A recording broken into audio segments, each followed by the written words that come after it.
자, 가보도록 하겠습니다. 지난 시간에 했던 거 조금만 복습하고 시작해 보도록 하죠. 여러분들 우리 뭐 배우고 있냐? 양반전 배우고 있는데요. 양반전에서 여러분들이 꼭 기억해야 되는 게 두 가지 포인트 정도가 있겠다라는 거예요. 첫 번째는 뭐냐라고 했을 때 이 작품은 풍자라는 개념을 여러분들에게 가르치고자 한다라는 거예요. 머누힐이라는 작품에서는 반어법을 가르치려고 했고 그저 속마음과 반대로 표현한 거. 그 다음에 독은 아름답다에서는 모순되지만 그 안에 진리를 담고 있는 역설법에 대해서 가르치고자 했다면 양반전에서는 풍자를 가르치고자 하고요. 이 풍자의 두 가지 키워드는 뭐냐면 뭐를 우스꽝스럽게 만듦으로써 그래서 뭐를 하게 된다? 비판을 하게 된다라고 얘기를 하게 됩니다. 그래서 비판의 대상을 우스꽝스럽게 표현하는 것, 그게 바로 풍자이고요. 여기서 비판의 대상은 당연히 자연스럽게 양반이 됩니다. 알겠죠? 이런 얘기들을 했어요. 그래서 이런 풍자를 사용하면 어떤 효과가 있냐라고 했을 때 당연히 간접적 표현 방법이고요. 얘도 이게 반어법, 역설법, 풍자의 공통점이에요. 그 다음에 또 하나는 현실을 개선하게 한다. 개선하게 하려고 풍자를 사용하는 거다. 뭐 이런 얘기도 제가 여러분들이 좀 기억하면 좋은 키워드다라고 얘기를 해드린 적이 있습니다. 그 다음에 두 번째, 양반전은 고전소설이고요. 그래서 여러분들이 그동안 배웠던 현대소설과는 약간의 차이점이 있다. 그래서 제가 고전소설 한 6가지, 7가지 특징들 적어드린 적이 있어요. 혹시 학교에서 나중에 양반전 하실 때 고전소설의 특징을 선생님이 일부러 판서하신다. 그러면 뭐 하려고 하는 거다? 문제 내려고 하는 거예요. 문제 내려고. 그러면 여러분들이 좀 눈치껏 학교 수업을 좀 들으시고 저런 거 안 알려주시면 안 나오는구나, 알려주시면 나오는구나 이렇게 생각하시면 좋고요. 여기에다가 플러스 양반전은 한문소설입니다.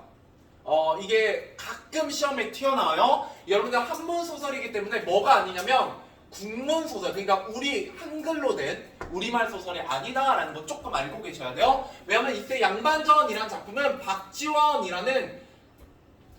여러분 박지원이라는 이름을 처음 듣나요? 이거 역사책에도 나오거든요. 특히 동산중 같은 경우는 2학년 때 하셨잖아요. 조선 후기까지 하면서 언제 나와요? 박지원이? 실학사상 때 나와요. 조선 후기 실학사상 배울 때. 뭐 정약용, 그 다음에 홍대용, 뭐 박지원, 박재가 뭐 이런 사람들 나올 때 같이 나옵니다. 월명님은 3학년 때 배우시게 되실 거예요. 네, 나왔었어요. 중농학파, 중상학파 뭐 이런 거 하고 할 때 나오게 됩니다. 네. 원래 저랑 수업하게 되시면 국어 얘기 외에도 다른 과목 얘기 많이 하니까 그냥 잘 들어놓으세요. 왜 저 선생님은 갑자기 저런 얘기를 할까? 라고 생각하시면 나중에 여러분 고등학생 돼보시면 깨닫게 됩니다. 국어라는 과목이 얼마나 다양한 글을 배우게 되는지. 나중에 제가 이제 고등학생 돼서 저 고3까지 가르치고 있거든요. 나중에 고3 수업하면 뭐 가르치고 있는지 알아요? 여기에다 수학 공식 쓰고 있어요, 제가. 어느 날은 과학 막 얘기하고 있고요. 뭐 만유 인력의 법칙부터 막 해가지고 뭐 별별 거 다 하기도 하고요. 가끔 정말 이상하면 뭐도 하기도 하냐면 그 자동차 엔진의 원리 막 이런 거 하고 있어요. 네. 거기에서 뭐 어떻게 기계가 움직이고 뭐 이런 것들 얘기하기도 하고 막 별걸 다 합니다. 국어가 원래 나중에 되면 정말 별별 지문이 다 나오게 되거든요. 자, 아무튼 넘어가도록 하죠. 이거는 조금 어려운 내용인데 혹시 이런 얘기를 하시면 시험에 나올 수 있는 부분이라서 한번 언급만 하고 지나가게 됩니다. 자, 그 다음에 세 번째, 이제 내용에 대한 일치문 부분을 같이 살펴보도록 하죠. 자, 우리가 크게 이 글을 3가지 파트로 나눠져 있다라는 얘기를 했었고요. 첫 번째 파트 같은 경우는 누구를 통해서? 양반의 아내를 통해서 양반을 비판하고 있더라. 이때 두 가지 키워드가 있었어요. 양반의 아내를 통해서 뭐를 비판하고자 한다? 이거 지난 시간에도 했고 지지난 시간에도 했죠? 허례허식은 두 번째에서 할 거예요. 허례허식은 전체적으로 비판한 점이긴 한데 양반의 아내가 뭐라고 얘기해요? 뭐 틀린 얘기는 아니에요? 작가를 대변해요. 맞아요. 작가 대변해요. 틀린 거 아니에요. 허례허식이 여기서 제일 중요하긴 해요. 근데 제가 조금 나누면 양반의 아내가 남편 보고 뭐라고 얘기해요? 이 빚도 못 갚는 양반 남편을 보고 그렇죠. 한 푼어치라고 얘기하죠. 기억나시죠?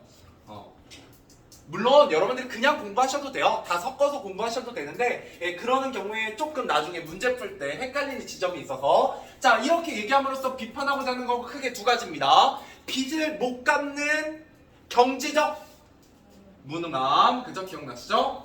자, 그 다음에 이 사람이 열심히 책만 읽잖아요. 그러니까 실질적으로 돈을 벌어온다, 못 벌어온다? 못 벌어온다 라는 비생산성 해가지고 두 가지 비판점입니다. 자, 그래서 이거는 이제 뭐에 대한 얘기였냐면 환자에 대한 얘기였어요. 환고. 예, 그죠? 빚을 빌린 거에 대한 얘기, 못 갚고 있는 거에 대한 얘기였고요. 자, 그러고 나서 이 빚을 누가 대신 갚아주냐면 부자가 갚아줘요. 예, 그래서 부자가 갚아주게 되고, 예, 그러면서 군수가 와서 야, 너 진짜 양반이구나. 내가 대신에 뭐를 써줄게? 증서를 써줄게. 증인이 돼줄게. 라고 하면서 첫 번째 증서를 쓰게 됩니다. 그죠? 이게 바로 따끈따끈하게 지난 시간에 읽었던 내용이에요. 네, 펜 색깔은 아무 의미 없어요. 자, 첫 번째 증서에서 가장 두드러지는 게 바로 뭐라고요? 양반으로서 지켜야 되는 의무예요. 그죠? 예, 이게 바로 뭐다? 아까 얘기했던 뭐를 비판하고자 하는 거다? 허례허식에 대한 비판입니다. 혹은 체면에 대한 비판이고요. 이 두 가지만 제가 얘기를 했었는데 여기 하나 더 더해서 시험 보기에서 잘 나오는 게 바로 뭐냐면 거칠해라는 말로도 좀 잘 나옵니다. 그래서 이 세 가지가 나오면 첫 번째 증서에서 양반은 뭐뭐를 하지 말아야 되고 뭐는 꼭 해야 된다 뭐 이런 얘기들. 책을 아침마다 일어나서 꼭 읽어야 되고 뭐 급한 일이 있어도 뛰지 말아야 되고 겹불을 쬐지 말아야 되고 뭐 이런 얘기들 하게 됩니다. 자, 이랬더니 부자가 이 첫 번째 증서가 마음에 들더라 안 들더라? 안 들더라. 그러니까 뭐가 되도록 고쳐주세요? 그렇죠. 예, 이익이 되게 고쳐주세요 라고 얘기를 하는 것까지 우리가 읽었습니다. 그럼 이제 마지막 세 번째 파트는 뭘 읽을 거냐면 두 번째 증서 를 읽을 거고요. 이 두 번째 증서에서는 뭐를 담고 있냐면 양반이 마음대로 할 수 있는 거 뭐라고 되어 있냐면 뭐 권력 남용 혹은 횡포, 백성들을 괴롭히는 모습 이런 것들이 나오게 될 거고요. 이런 것들을 비판하게 될 겁니다. 그러고 나면 부자가 뭐라고 얘기를 할 거예요. 미리 좀 스포를 하면 야, 두 번째 증서 읽어보니까 남의 소를 데려다가 우리 농사를 먼저 지을 수 있고 그 다음에 양반이 가지고 있는 그 양반이라는 신분이 돈보따리나 다름없다.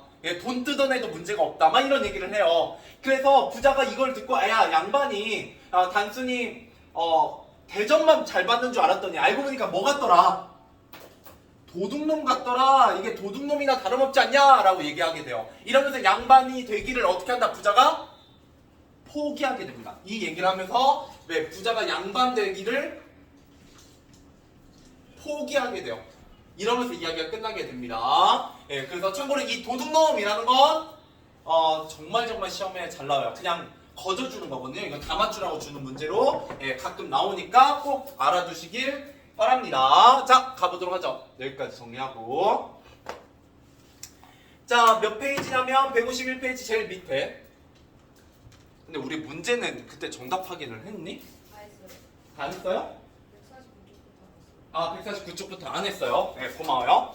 네, 그랬던 것 같아서. 자, 내용 정리했으니까 정답 확인 같이 살펴보도록 하죠. 네, 정답 확인 같이 살펴보도록 하겠습니다. 자, 149.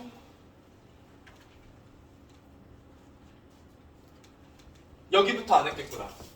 그죠? 네, 7번부터 안 했을 것 같네요. 느낌이. 아니야? 그냥 4번부터 안 했어? 그렇구나. 미안해요. 자, 4번 가보도록 하죠. 남원에서 부자가 양반 신분을 사려는 까닭은 뭐 때문이었어요? 양반이 돈은 많은데 뭐는 안 따라오더라. 명예, 대접받는 게 안 따라오더라. 뭐 이런 얘기를 했죠. 참고로 양반의 학식을 존경하는 건 누구였냐면 군수가 그래요. 여러분, 이 소설에서 양반은 분명히 비판의 대상이지만 여기 나오는 개인적인 양반은 존경받는 사람은 맞습니다. 이 얘기 제가 한번 드린 적이 있고요. 인품 돈 받고 싶어서 아니죠. 평소 양반들의 수모를 많이 받았기 때문이요. 머리를 맨날 조아리고 대접도 못 받고 이랬기 때문입니다. 그래서 명예를 얻고자 한다라고 보시면 되겠고요. 정답은 3번. 자, 5번. 나무에 드러난 당시의 사회상으로 알맞지 않은 것은 신문제도 있었어요. 그죠? 특히 뭐라고도 나오냐면 이 신문제도가 산업공상이라고 나오기도 합니다. 그래서 선비를 최우선으로 치고 상인을 최하급으로 친다. 그래서 부자는 상인에 속하기 때문에 대접을 못 받더라. 뭐 이런 얘기도 연결이 되고요. 부연평민, 얘하고 플러스 가난한 양반, 이 두 개가 바로 뭘 보여준다? 조선 후기를 보여주고요. 조선 후기의 어떤 혼란한 신분제를 보여줘요. 이런 게 이 작품에 반영되어 있고요. 그다음 부유층이 대접을 못 받았다고요. 오로지 누구만? 양반만 대접을 받더라. 이게 불만이어서 양반이 되고 싶다라고 얘기를 하는 부자의 모습을 볼 수가 있습니다.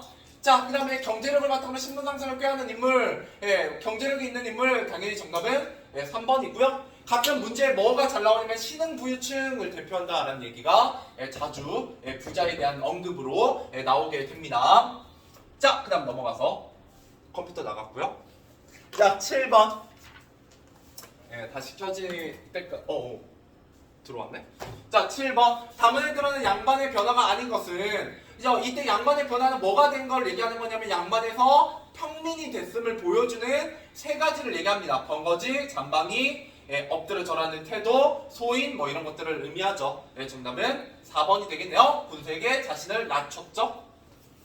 넘어갑시다. 별로 어렵지 않아서 같이 하는 거예요. 자, 8번. 양반이 기억하지 행동한 까닭을 쓰시오. 뭐요? 신분을, 그죠? 양반 신분을 안 쓰신 분만, 이렇게 안 쓰신 분만 팔아 평민이 되었기 때문이다. 평민이 되어서 이렇게만 쓸까요? 평민이 되어서. 넘어갑시다. 자, 9번 가보도록 하죠. 쓰시고 넘어오시면 됩니다.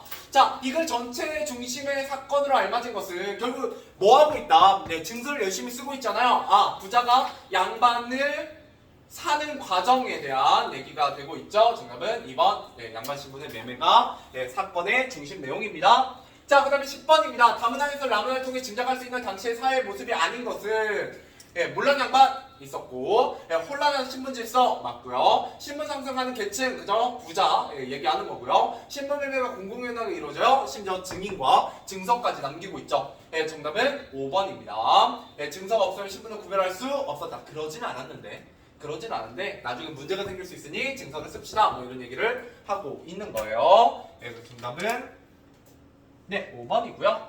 자, 11번. 자, 라문에서 양반과 부자의 신분이 바뀌었음을 드러내는 문장을 찾아 첫어절과 끝어절을 쓰시오. 이런 어절이라는 건 뭐냐면 단어의 구분이요.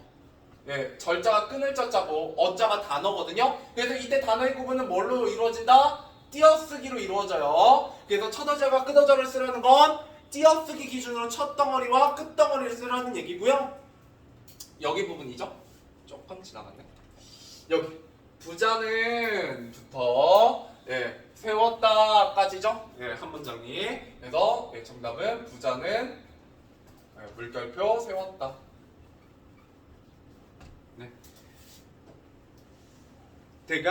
정답이 되겠습니다. 자, 그 다음 12번. 자, 이 글에서 군수의 역할로 알맞은 것은 뭐하고 있다? 양반이 신분 매매를 하는 거에 대해서 돕고 있죠? 그래서 정답은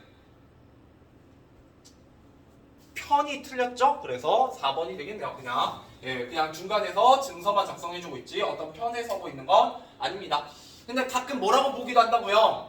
은근히 방해하고 있다라고 얘기하기도 해요. 왜? 증서의 내용을 보니까 양반이 마음에 드는 내용을 쓴다 안 쓴다? 안 쓰더라 라는 것 때문입니다. 가끔 이렇게 나오면 이것도 맞는 내용이구나 라고 알고 계시면 돼요. 넘어가보죠.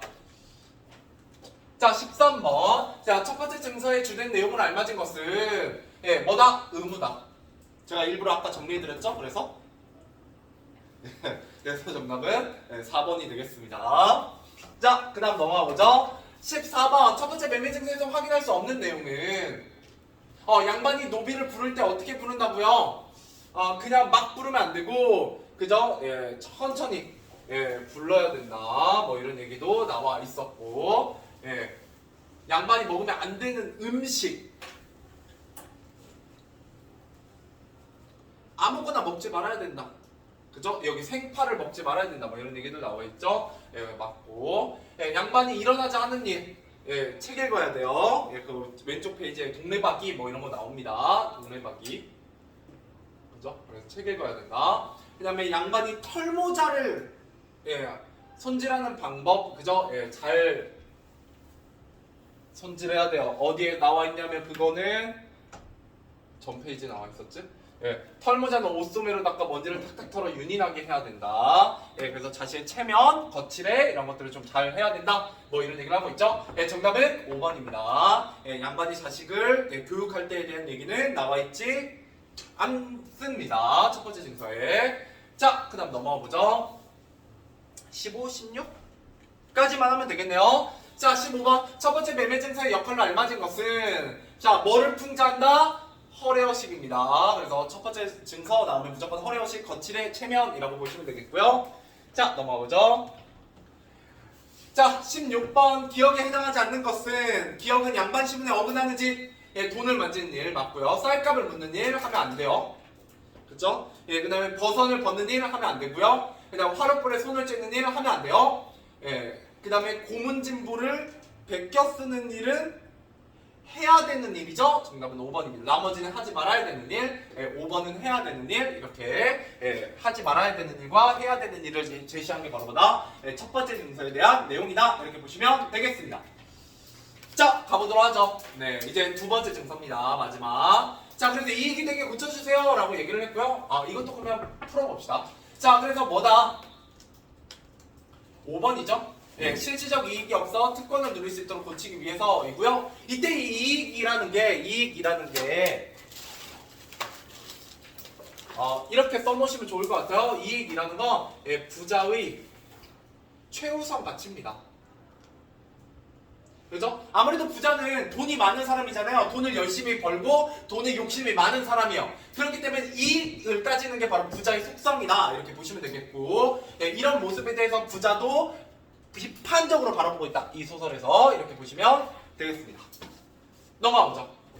자, 마지막 부분이요. 마지막 부분 얼마 안 됩니다. 두 번째 증서 읽고 정리해 보죠. 자, 하늘이 백성을 산업공사 네 가지 백성이 있는 바 그 네 가운데 가장 귀한 것이 다인데 이를 일러 양반이라 하나니 그 이름이 막대하다라는 거예요. 양반은 농사도 짓지 않고 장사도 하지 않지만 글공부 대충해서 크게 되면 문과급제요, 작게 되더라도 진사급제다. 자, 문과홍패가 척에 불과하지만 그 안에 온갖 보물이 군시되어 있으니 곧 돈자루다. 여기 돈자루 동그라미.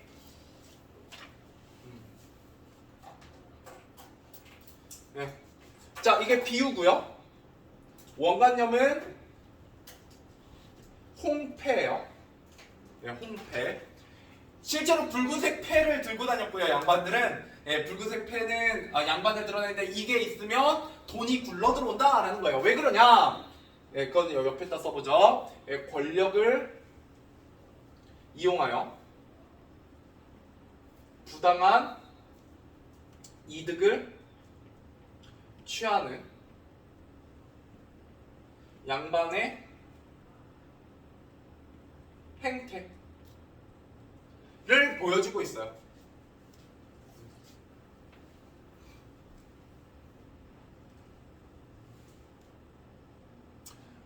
그래서 이 두 번째 쓰시고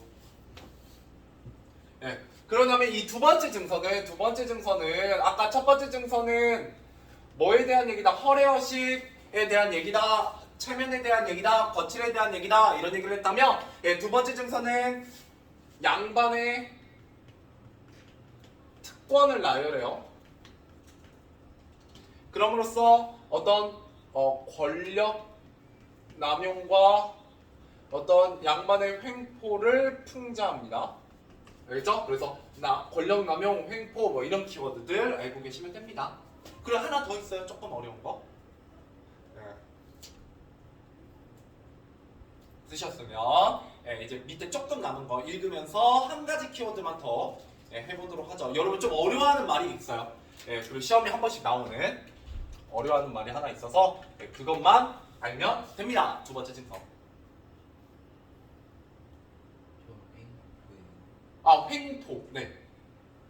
횡포입니다. 다음에 깰 것 같긴 한데. 깬다니까. 아직은. 자, 아무튼 여기 적어져 있는 거 잘 키워드 위주로만 적어드리니까 솔직히 저는 국어쌤 치곤 진짜 적게 적는 편이거든요. 여러분들 웬만하면은 진짜 제가 판서 많이 안 하는 편이에요. 왜 안 하는지 알아요? 써봤자 어차피 나중에 안 볼 거잖아요. 그래서 쓰기만 하시고 다음번 공부할 때 활용을 안 하시기 때문에 저는 많이 안 쓰고 정말 필요한 거 줄여서 단어 형태로만 적어드리니까 키워드로만 한번 챙겨가시면 좋아요. 자, 가보도록 할게요. 마지막 부분입니다. 30살이 진사가 되어 처음 벼슬길에 나설지라도 이름난 음관이 될 수 있고, 이때 음관은 여러분 음서제도에서 오는 겁니다. 고려의 음서제도, 조선의 음관제도이고요. 아버지, 할아버지가 관직에 있으면 자식이나 손자도 관직에 추천해서 등용할 수 있는 제도입니다. 그러니까 쉽게 말하면 금수저란 얘기예요. 금수저. 계속 가보죠. 자, 그래서 지위가 높아질 수 있다. 일산 바람에 귀가 휘어지고 설렁줄에 대답하는 아래 것들이 예의하는 소리에 배가 부해지며 방에는 단장한 기생의 귀걸이가 떨어져 있고 뜰에는 하델길러 그 울음소리를 듣는다. 공공한 산은 시골에 살아도 제멋대로 횡포를 부릴 수 있다. 뭐 이런 얘기 하고 있는데 자, 여기 묶어볼까요? 여기부터 여기까지 세 줄만 묶어보시고 그 다음에 음관 같은 경우는 권력 세습이요. 권력 세습을 비판하는 거고, 여기 세 줄 묶으면 무의도식, 향락 이런 거를 비판하는 겁니다. 향락은 술 먹고 남자는 여자를, 여자는 남자 끼고 노는 걸 얘기합니다. 음주 가무를 즐기는 거. 그죠? 자, 여러분 무의도식이 좀 어려운데요. 무의도식은 이런 뜻이에요. 무의도식이라고 하면 이때 무자는 없을 무자고요. 위자는 행위예요. 행동하지 않고 도둑질하는 거예요. 뭐를? 식사를. 그러니까 일하지 않은 자 먹지도 말라 이런 뜻입니다. 무의도식이. 그래서 양반이란 건 실제로 농사를 안 짓고도 먹고 살잖아요. 그런 것들이 잘못됐다라고 얘기하는 겁니다. 왜냐면 이 글을 박지원이라는 시학자가 썼기 때문입니다. 자, 계속해보죠. 자, 그래서 공공한 산은 시골에 살아도 제멋대로 횡포를 부릴 수 있다. 횡포에 대한 얘기예요. 자, 이웃집 소를 뺏어다가 제 논을 먼저 갈고 백성들을 끌어다가 제 밭 김을 매게 한듯 누가 감히 대들쏘냐. 코에다가 잿물을 들이붓고 머리끄덩이를 돌리며 귀밑머리를 뽑은들 감히 원망할 자 없을지어다 라고 하면서 양반의 권력을 이용해서 횡포를 부리는 행위에 대한 얘기를 하고 있습니다. 그래서 두 번째 증서까지 읽었네요. 정리해보죠. 자, 두 번째 증서. 내용은 양반이 누릴 수 있는 특권에 대한 얘기입니다. 두 번째 증서는 특권에 대한 얘기다. 자, 이거의 역할은 뭐냐? 횡포와 특권을 통해서 양반의 어떤 부도덕한 모습을 풍자하고 있다. 이렇게 보시면 됩니다. 특권, 횡포, 남용 뭐 이런 것들을 풍자하고 있다. 자, 그랬더니 부자가 이렇게 얘기한다는 거예요. 증서를 작성하는 중간에 부자가 혀를 내두며 말했다. 그만두세요, 그만둬. 맹랑한 기관이다. 장차나를 도둑놈. 별표 쳐놓으시고요. 시험에 잘 나와요. 너무 쉬운데 나옵니다. 자, 두 가지 의미가 있어요. 첫 번째, 부도덕한 양반풍자의 절정. 그러니까 양반풍자를 가장 하이라이트로 하고 있는 게 바로 이 도둑놈이라는 키워드고, 두 번째, 작가의 부정적 인식이, 양반에 대한 부정적 인식이 가장 잘 드러나는 부분이 바로 도둑놈이다. 이렇게 보시면 되겠습니다.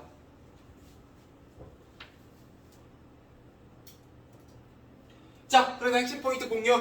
부자가 양반이 되기를 포기한 까닭은 어떤 특권을 가지고 횡포를 저지르는 존재로 도둑과 같이 느껴졌기 때문이죠. 근데 이 글의 주제의식은 무능함, 이게 첫 번째 파트 키워드였고, 허례허식, 이게 두 번째 파트 키워드였고, 횡포, 이게 세 번째 파트의 키워드였죠. 그래서 우리 양반전에서는 무능함, 허례허식, 횡포 이런 것들을 비판하고 있다라는 거고요. 마지막으로 도둑놈의 의미. 부도덕한 양반에 대한 풍자, 작가의 비판적 인식을 단적으로 전해내고 있더라. 이렇게 보시면 되겠습니다. 자, 문제 풀고 넘어가 보도록 하죠. 22번까지입니다. 22번까지. 네.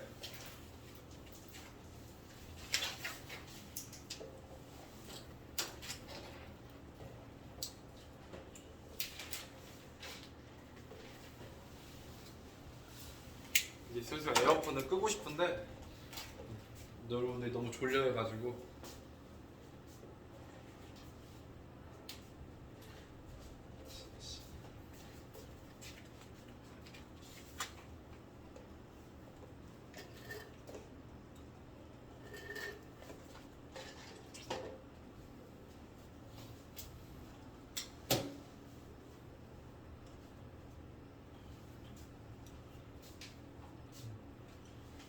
다음 주에 바뀐 시간표 챙겨오실 때는 화요일 거 챙겨오셔야 돼요. 화요일 거, 월요일 잘 쉬시고 착각해서 월요일 거 챙겨오지 마시고.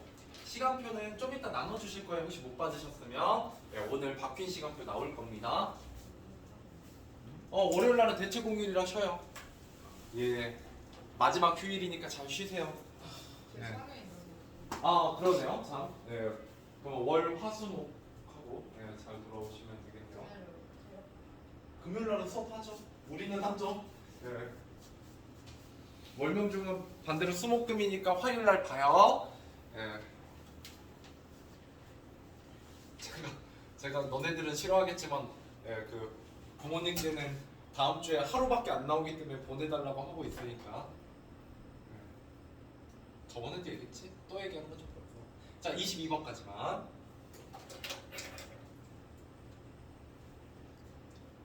벌써 더 풀었나? 금방 풀지? 가봅시다. 졸리니까 빨리빨리 가봅시다. 10. 내가 17번까지 했구나? 몇 문제 안 되는구나? 가봅시다. 18번입니다. 마그날 통해 할 수 있는 당시 양반들의 모습 어땠다? 권력남용 제가 써드린 내용이고요. 그죠? 무의도식 써드린 얘기고요. 그죠? 그 다음에 여기 홍패가 곧 돈자루다 라는 얘기가 바로 이겁니다. 이게 바로 돈자루에 대한 얘기예요.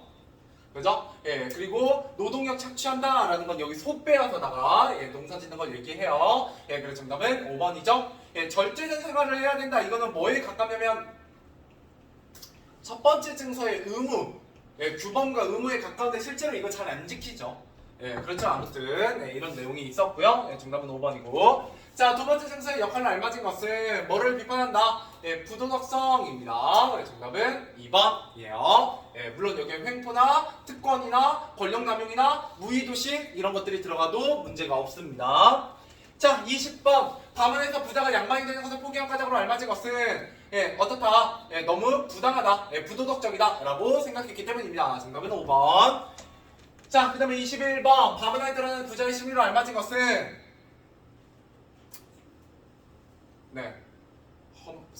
허망함. 그죠?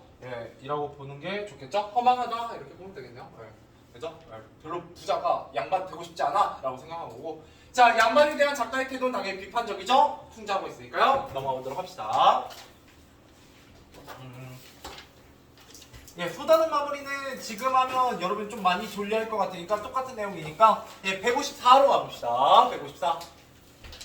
다음 시간에 소다는 마무리 한번 정리하고요. 자, 양반 뭐를 갚기 위해서 환자였죠? 환자를 갚기 위해서 양반 신분을 팔았고요. 부자는 매매 증서의 양반의 빚을 갚아 양반 신분을 사고 매매 증서의 내용을 듣고 양반이 되는 걸 포기하는 사람입니다. 자, 군수 증서 2개 써줘요. 첫 번째 증서는 규범해야 될 일과 의무, 하지 말아야 될 일 이런 것들을 얘기했고요. 두 번째 증서에서는 권리, 그죠? 특권, 남용, 횡포 뭐 이런 것들을 얘기했었습니다. 넘어가 보죠. 자, 그 다음에 여기에 딱 나오죠? 양반의 아내의 한푼어치라는 말을 통해서 비판하고자 하는 건 뭐냐? 예, 무능함에 대한 얘기를 하고 있었다라는 거고요. 예, 두 번째 파트, 예, 양반이라는 게 결국 이것뿐입니까? 예, 여기서 이것뿐이다라는 건 규범과 의무인데, 예, 이런 걸 지나치게 체면을 중요시 여기는 뭐의 열매인 태도? 허례허식이었습니다. 이거 첫 번째 증서의 키워드였죠? 계속 반복적이에요.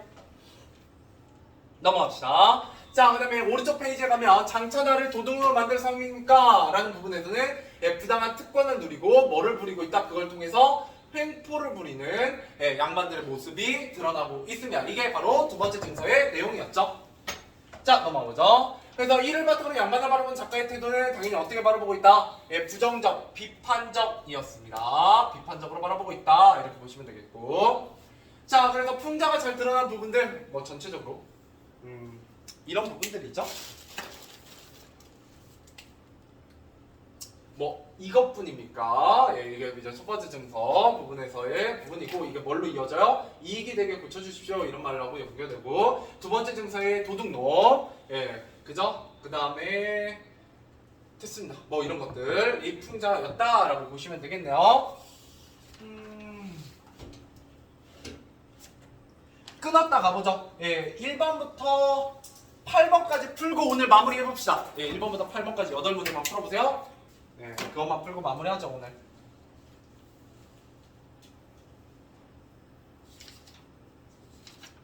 뒤에 조금 남았으니까.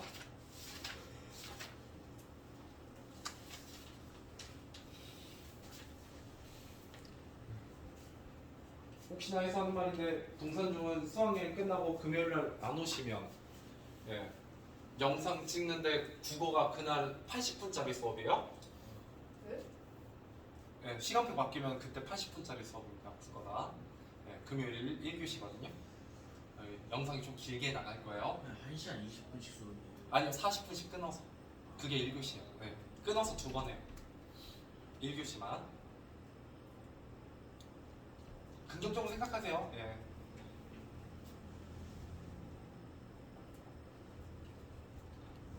그리고 국어가 무난하잖아요. 예. 자, 아무튼 8문제만 풀고 오늘 끝내도록 하죠.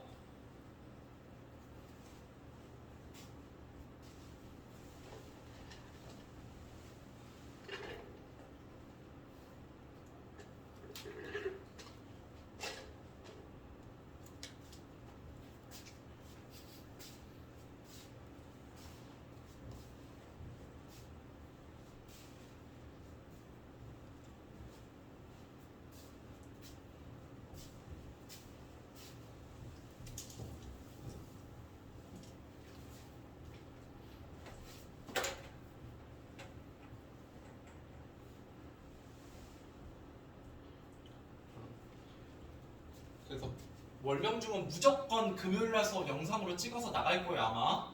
예. 그러면 아마 이 본책이 끝나 있을 거예요 거의. 예. 4의 3단원 슬기에게까지 거의 끝나 있을 겁니다. 예. 나중에 영상 숙제로 낼게요. 왜냐면 그래야 그 다음 주나 주말부터 예, 문제 이제 처음으로 돌아와서 이제 문제풀이 수업 시작할 수 있으니까 예, 진도는 다음 주에 거의 끝낼 거예요.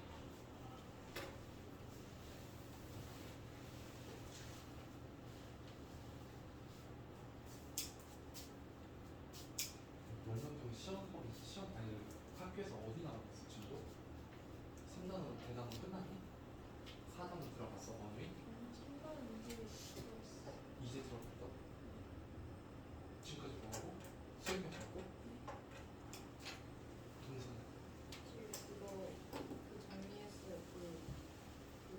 동선 아 도구 그치. 예, 동산중 아마 시험 범위 끝까지일 거고요. 예, 슬기에게까지일 거고 4회 3단원까지 월명중은 좀 빠질 수 있어요. 4회 3단원 정도가 빠질 수 있어요. 근데 아직 확정은 아니기 때문에 양반전까지 무조건 시험범위입니다. 무조건. 네. 나왔어? 그래.